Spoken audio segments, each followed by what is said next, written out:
Welcome back, everybody. We're starting a new series where I show you some of our favorite holiday recipes, and today one of my very favorites, honey corn casserole. You have to make this with me. It is so easy and it'll be perfect on your holiday table. Everybody will ask for the recipe and it could not be easier to throw together. So into a bowl, we are going to put 1 stick of melted butter. That is one of the reasons that this is so delicious. Let's just be real here. There is melted butter, a whole stick of it in there. Then also you're going to get a package of Jiffy corn muffin mix. You can get the original.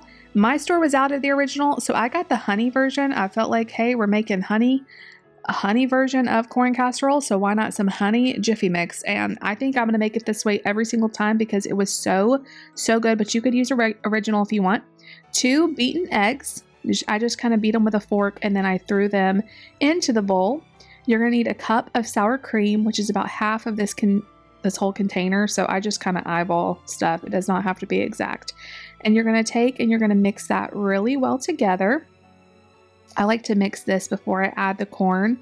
It just makes it kind of easier to handle. Don't over mix it. You just want to mix it until everything is just combined.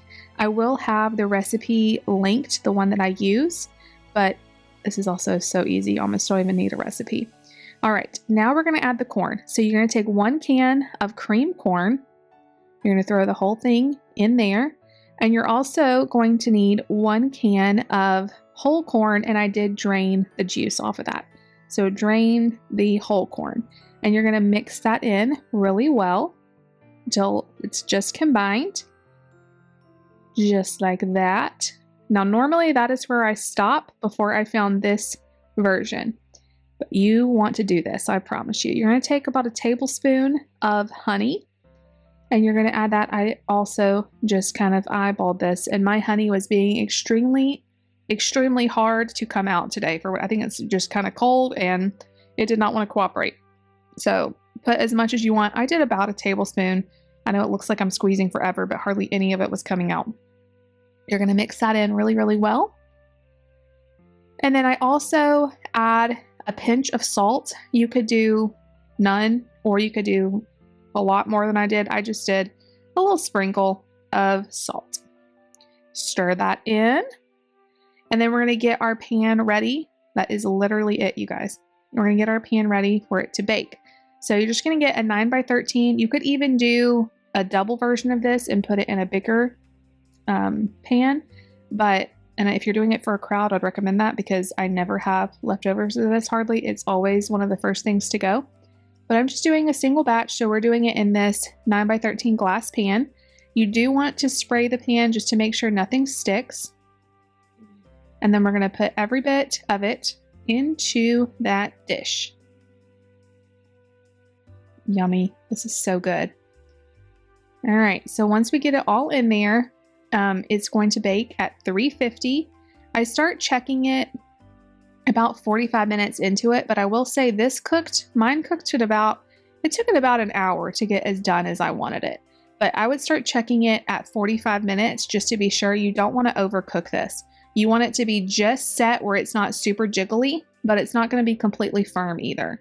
And just like nicely golden brown. So I'm going to show you guys in the magic of TV. We're going to fast forward into when it is done. Voila.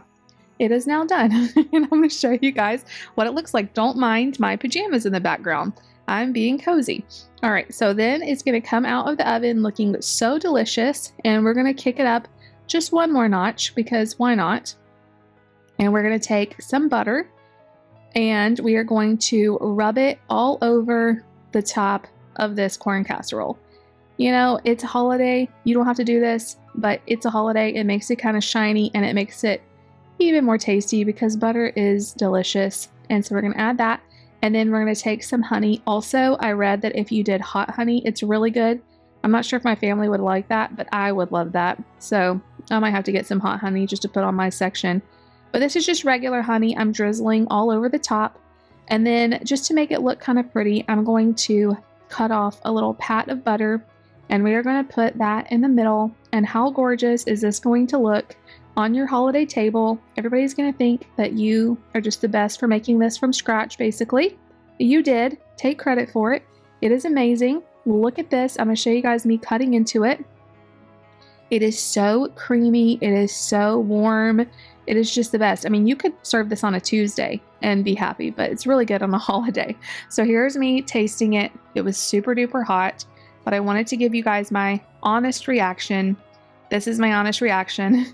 It's definitely a thumbs up reaction. One thumb and then both thumbs, of course. And you know, it's got to have a little dance. That means it's super good. So let me know if you guys make this.